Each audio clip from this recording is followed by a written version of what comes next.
All right, well, my name is Kent Butcher. If you don't know who I am, I'm serving as an interim pastor here during this season of transition. And this morning we're continuing in our Following the King message series, where we've been walking alongside a few of the men and the women who had placed their hopes in Jesus, only to see those hopes just dashed to pieces when they saw Jesus executed on that very first Easter. Their hopes were shattered. And this coming Friday night, you just heard the announcement about our Good Friday service. This message series, Following the King, really comes to its culmination this Friday night at our Good Friday service, which is, as Mike mentioned, it's a rock opera of sorts. And it really explores the thoughts and the confusion and the grief that many of Jesus' followers probably felt on Saturday morning after Good Friday, the morning after. And so we are going to be celebrating that service with Branches Vineyard, our daughter church in Warsaw. And it's going to be a powerful shared evening together. I'd really encourage you to carve out your evening to come. So this morning what we're going to do is we're going to look at the disciple Thomas, and here right out of the gate is where we connect with Thomas. Like Thomas, many of us have decided that we're going to follow the King. We're going to follow Jesus, and along this journey of following Jesus, we've experienced a lot of really awesome things that we love. Fellowship with the King and friendship with the King and transformation in our lives and purpose for our lives. There's just awesome stuff. Healing. Some of us have experienced some very supernatural moments in following the King, and we love those things that come as a result of following the King. But as we'll see with Thomas in just a moment, many of us have also come to or will come to this dawning realization that following Jesus, following the King, means following the King to a cross. Following Jesus, following the King, means following the King to a cross. And that ominous cross, coming into clearer focus on the horizon of our lives can be unsettling, because we know that cross represents the death to ourselves, dying to ourselves. And if we're honest, who wants that, right? We want to push back on that. We're like following Jesus, like, hey, Jesus, hold up a minute. Wait. I've been loving the good stuff, the change, the miracles, but I am not loving where this is going right now. Right? I don't like this. And so what do you say we just go back to the good stuff? Not a cross. Let's not go to a cross. I mean, for goodness sakes, Noah got a rainbow, not a cross. I want a rainbow, right? Anybody want a rainbow? All right, I'm the only person apparently who wants a rainbow. But Jesus still beckons us to follow him to this place of dying to ourselves. And that, for many of us, is where we come to a crossroads in our journey of faith. When we see that menacing cross looming larger and larger on the horizon, we're sorely tempted to slow down, or to stop, or to veer off, to stray, or to turn away. Right? We slow down, we stop, we stray, we turn away. See, following the King is great, but following the King to the cross, not so much. That's not fun. And so here's what I want to do just to begin our time this morning. I want you to reflect on these two questions that'll be on the screen. Do we have the reflection questions? So ask yourself right now, so what is one pain point in your life that following Jesus to the cross has been illuminating? Understand the question? What pain point is the cross illuminating in your life? And which feels more real? I've slowed down, I've stopped, I've just strayed, kind of like, let's go this way, not that way, or you've just full on turned around. So I'm going to give you about 15 seconds of reflection to think about that.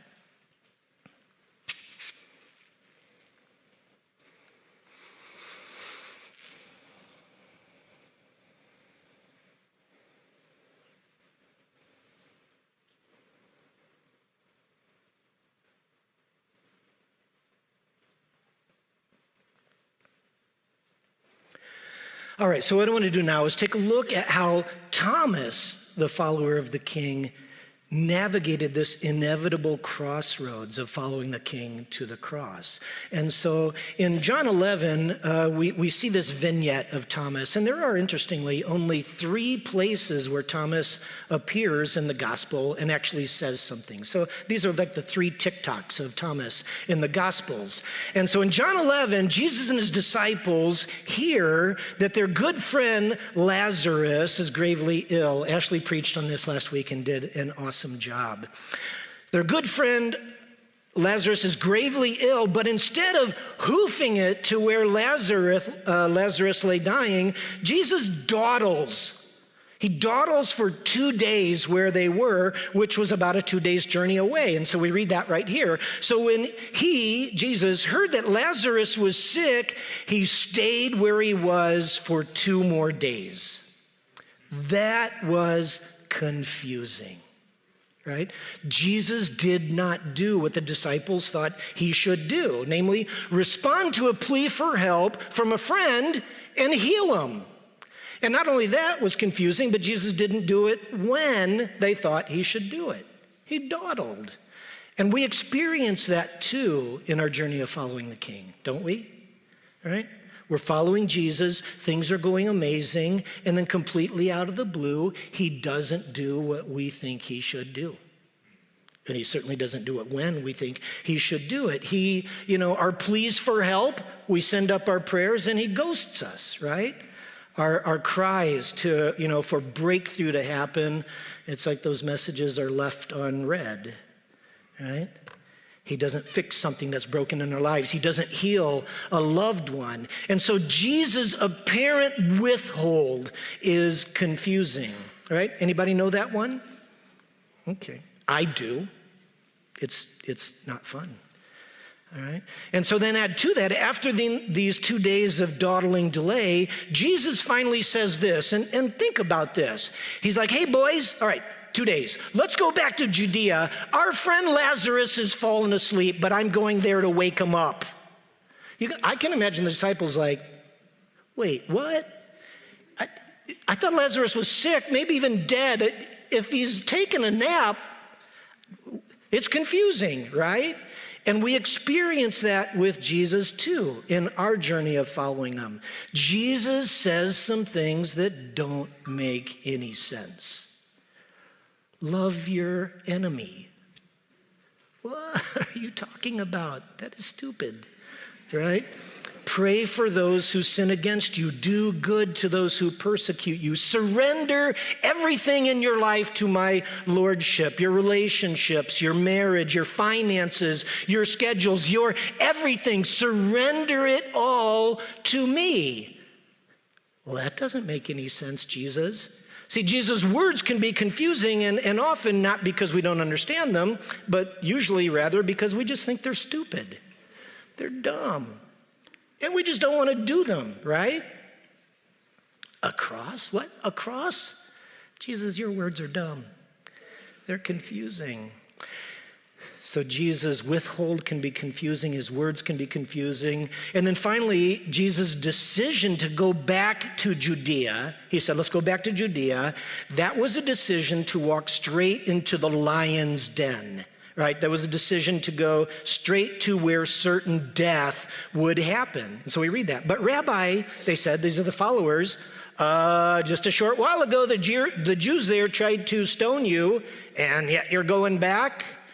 And so what Jesus announced here would be something like me saying, hey, who wants to go on a missions trip with me tomorrow to Tehran, Iran? Tomorrow, right? How many of you are like, oh yeah, me, I want to go, I want to die tomorrow, right? That's what it felt like to the followers of Jesus. His way was confusing, and Jesus' way is confusing for us too, right? Sometimes it can be confusing. Sometimes following the King feels like movement in a stupid direction. What? Wait, no, Jesus, stop.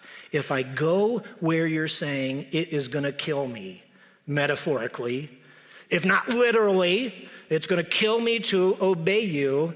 And actually, for most of us, I think it'd be easier to die. Well, this is true of me. It's easier to die literally than metaphorically.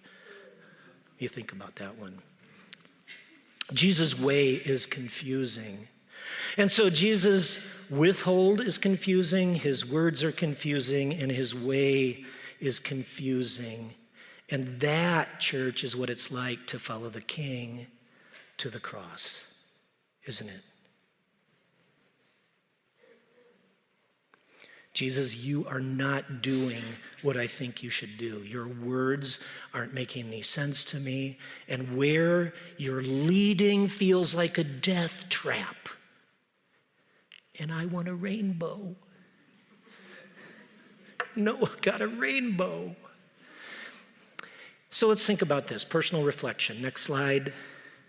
So what's something that Jesus might be doing or saying, or something that Jesus is not doing or not saying, or a way that he's leading you that's been confusing?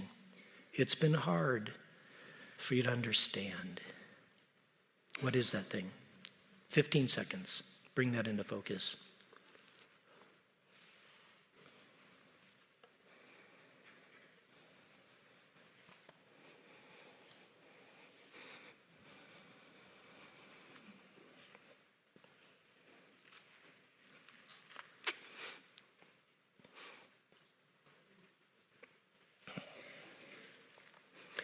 Okay, so now we return to this TikTok in John 11, and we see Thomas's response at his crossroads, at the crossroads of following the King to the cross, following the King when his withhold is confusing, when his words are confusing, and his way is confusing.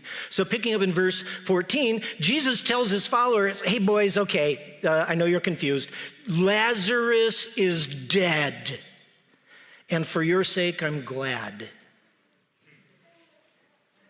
Wow, that's a brain bake, right? That's a theological brain bake. Our friend is dead, and I'm glad. Yeah, what do you do with that? That'll preach, won't it, Stan? That'll preach. Lazarus is dead, and for your sake, I'm glad. I was not there so that you may believe, but let us go to him. And then Thomas, also known as Didymus, which just means the twin, Thomas, known as the twin, said to the rest of the disciples, let us also go that we may die with him. Let us also go that we may die with him. You know, Thomas gets a bad rap as what? What's his nickname? Yeah, I think here we see an example to follow in this Christ follower named Thomas. He's decidedly dedicated. He's not doubting Thomas. He's decidedly dedicated Thomas. He's all in. Let's go that we may die with him. And that's our first takeaway this morning from Thomas' example. Following the King means following Jesus no matter what. I think we have that on the next slide if we could go there. Let's read this together out loud. Following the King means following Jesus no matter what. No matter what. Now, if you've heard me preach any number of times, you know that this phrase, no matter what, is like a keynote theme. Follow Jesus no matter what. Worship Jesus no matter what. Love the people around you. Love your enemies no matter what, etc., etc., etc., no matter what. And I return to this theme again and again and again because some years ago, the Lord impressed upon my heart that there's a day coming on the not so distant horizon, church, when following the King will become hard. And listen to this. Many of us do not have a resolve in our faith that is ready for hard. We do not yet have a resolve developed in our faith that's ready for hard. Listen to me, church. What often takes Christians, what often will take us out of the race of faith is pain. Right? I've seen it time after time after time as a pastor. When life is painful, when following Jesus hurts, when following Jesus leads to the cross, we slow down. We stop. We stray. We walk away. When life hurts. But Thomas shows us another way. Thomas makes up his mind, I'm following the King no matter what. I'm following the King no matter what. And so the invitation for us today is let's draw a line in the sand. Let's draw a line in the sand right now and say, Jesus, I will follow you no matter what. I'll follow you when I don't understand. We sang it a moment ago. Even when I don't think you're working, I'm going to follow you no matter what. When it's painful, no matter what. When people hurt me, no matter what. When you don't think what I think, or when you don't do what I think you should do, no matter what. When it seems like, you've crushed me.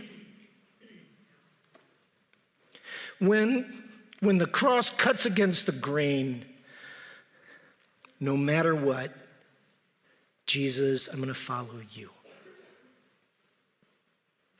So let's take a moment, personal reflection again right now, to draw that line in the sand. My invitation to you, fellow followers of Jesus, draw the line in the sand. I'm going to follow you, my King, no matter what. All right, let's do that right now.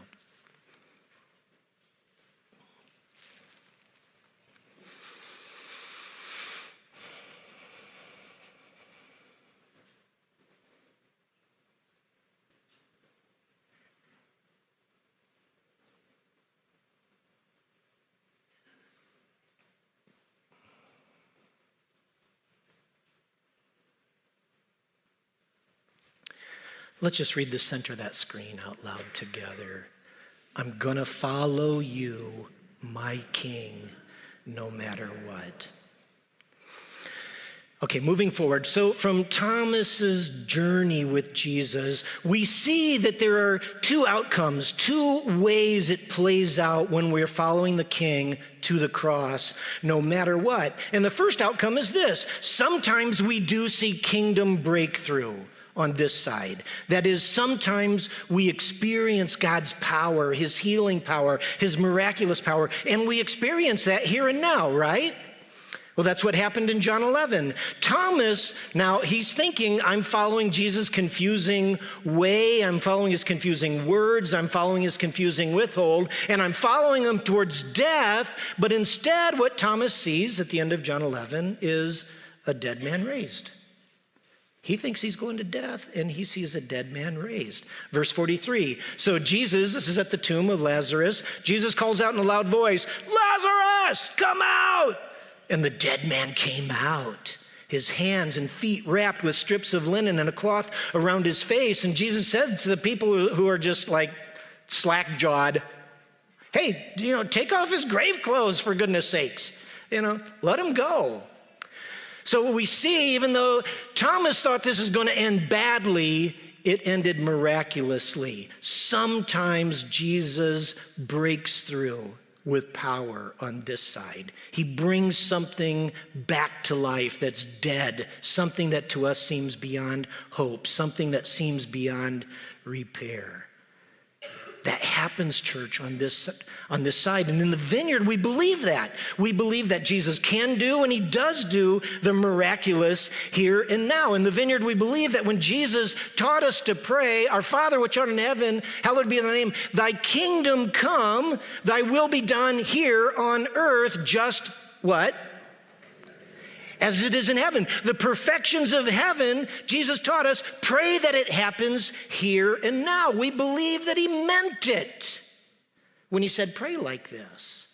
And so here's an application, church. So expect and pray for and never give up praying for kingdom breakthrough, the heaven to break through on this side.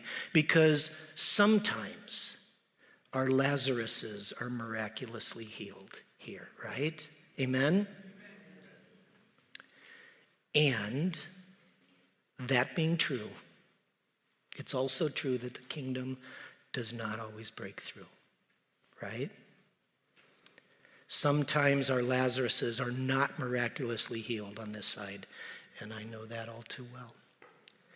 In John 14, then, the second TikTok of Thomas, so just after this Lazarus miracle, Jesus is again saying to his disciples some confusing things that are pointing in a confusing way, a confusing direction. This is what he says, verse 3 of John 14. And so if I go and prepare a place for you, which I'm going to do, I'm going to prepare a place for you, boys, and I'm going to come back and take you to be with me that you may also be where I am, and you know the way to the place where I'm going. And I can just imagine the disciples like,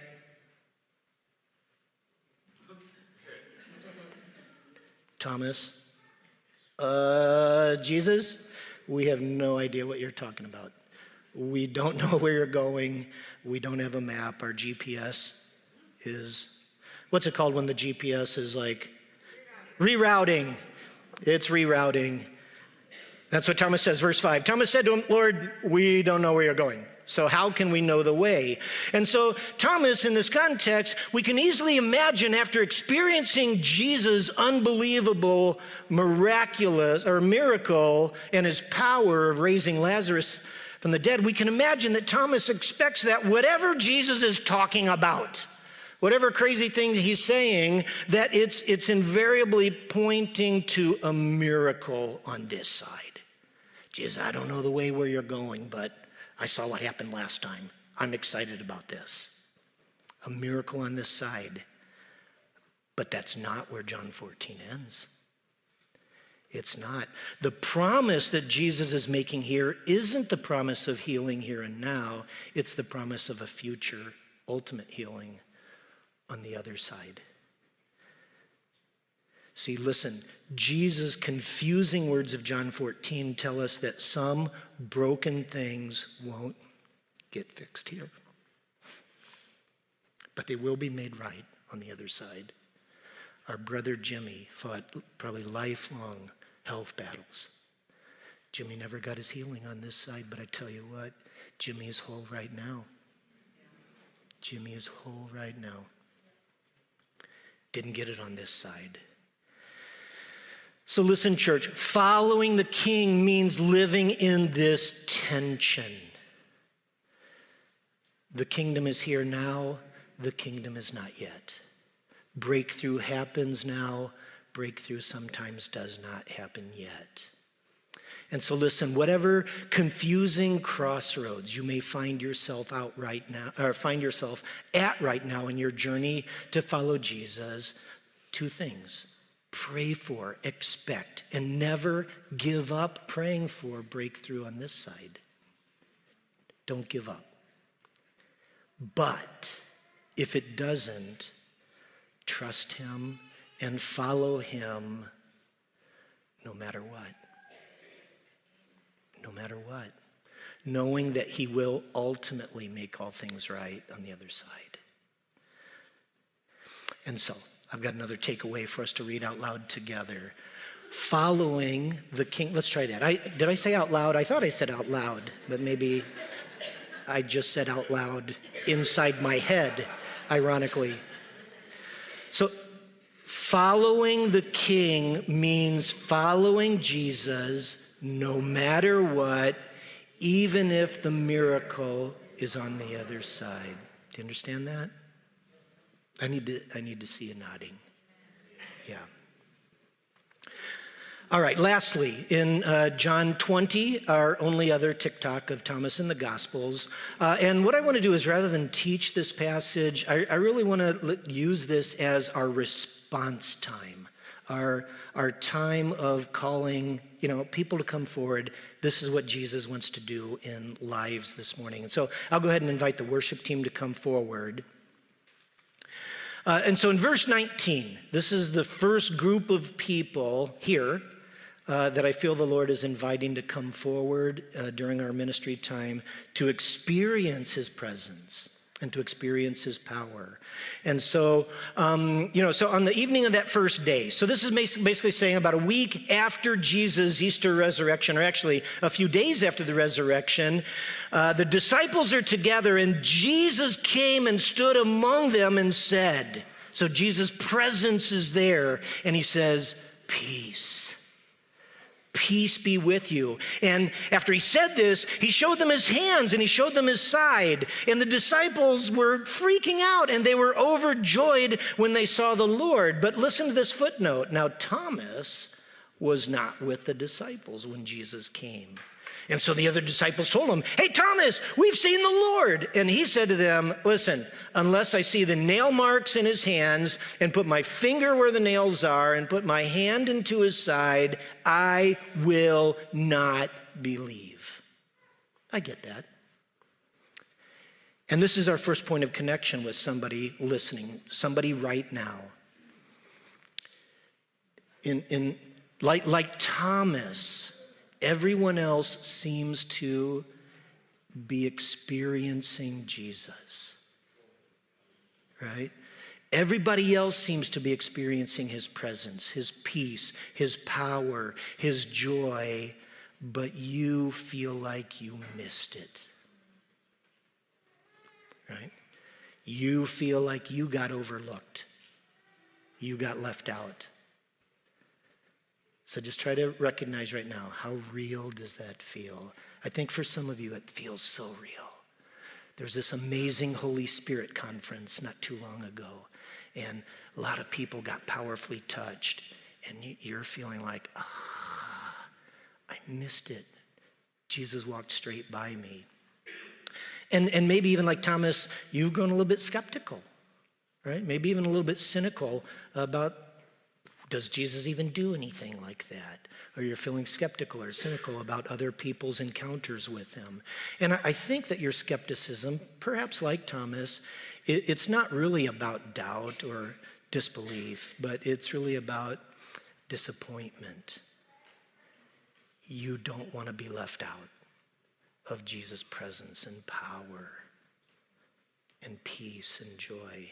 And so if that's you, in a moment we're going to invite people to respond, to take a physical step as an expression of your heart's desire, and come and have the ministry team pray for you. I believe there are people in this room that Jesus wants you to know you've not been left out.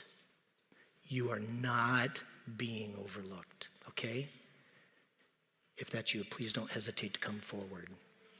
All right, and so here's our second touch point with this TikTok of Thomas, picking up in verse 26. So a week later, Jesus' disciples were in that same house again. This time, Thomas was with them. And though the doors were locked, Jesus just pops into the room. He came and stood among them and said, peace be with you. Same phrase, peace be with you.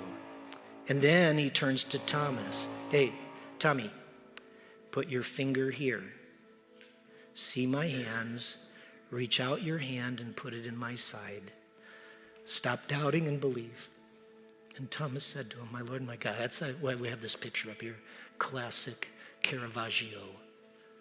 Thomas just sticking his finger right in the side of Jesus.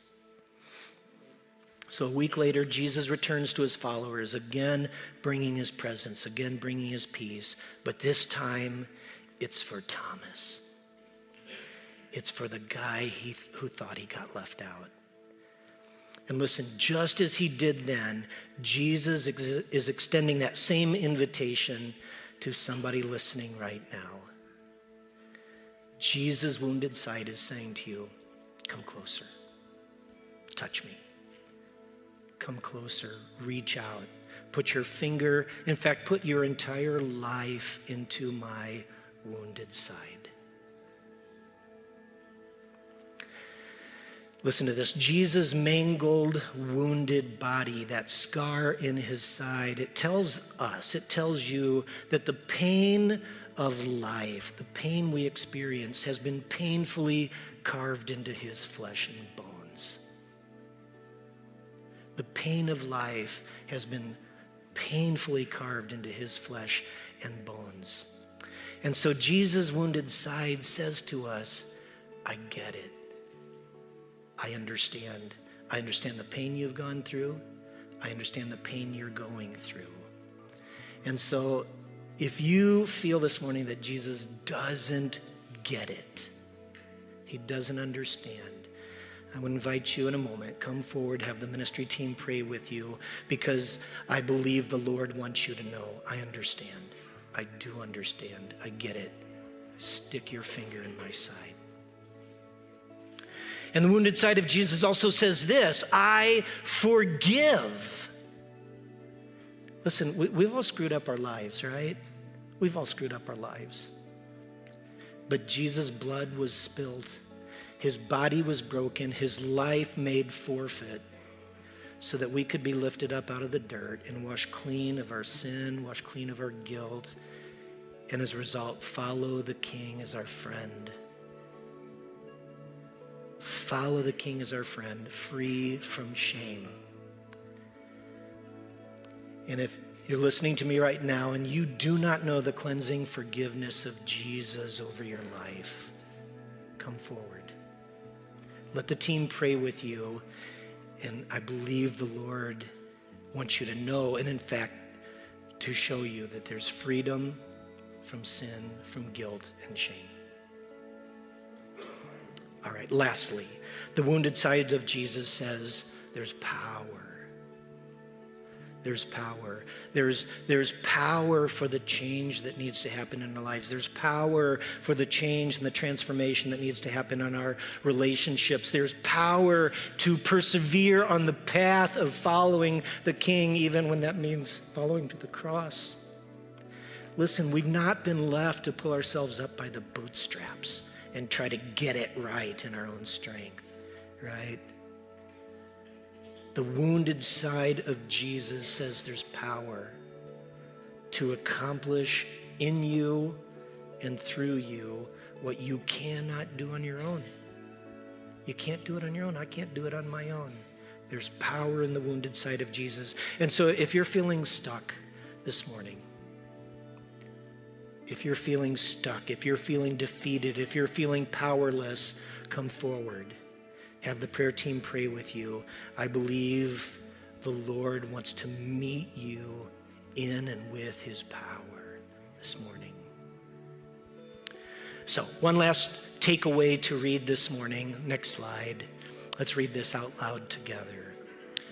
There is understanding, forgiveness, and power to follow the King no matter what in the wounded side of Jesus.